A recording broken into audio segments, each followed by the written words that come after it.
we asked people to submit questions on Twitter, and so we'll ask one of those. John Griffin asks, how will banning modern spring rifles help decrease murder rates when 90+% of murders are committed with handguns? And a follow-up to that, we have another one specifically about handguns.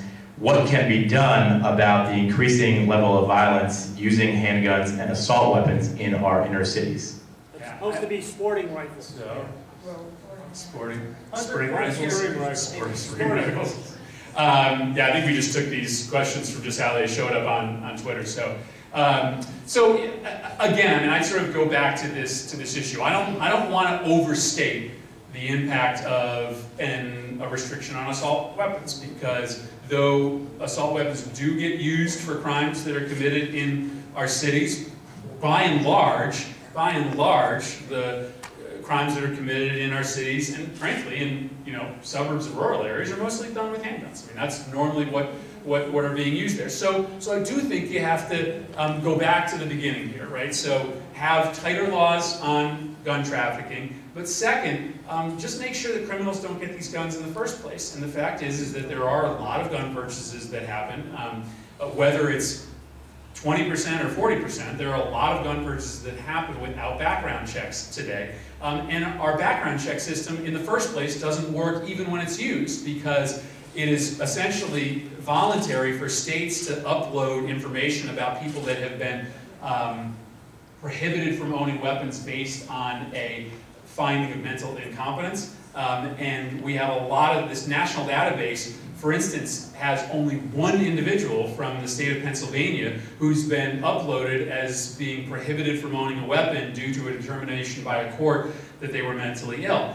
So that system has to be updated. We've got to make sure that we have a better registry, both of criminals and people who have such serious mental illness that they shouldn't possess a firearm. So just having a better background check system will help. Ending straw purchases will help. And then let's take a big step back for a second and admit that in these cities, especially, where kids grow up with horrible households fraught with abuse and neglect, where they see no role models to look to in their neighborhoods, where they have no sense of hope of any way out of the circumstances of poverty that they've been brought into, that often for these kids, and this isn't me saying this, this is what kids in these cities have been telling me for the past few months, some of the only power they feel sometimes is the gun in their hand.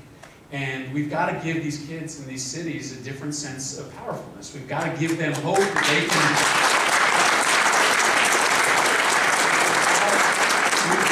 We've got to give these kids a sense that there's a different way out than selling drugs or joining a gang or just settling a dispute over a girl with a gun.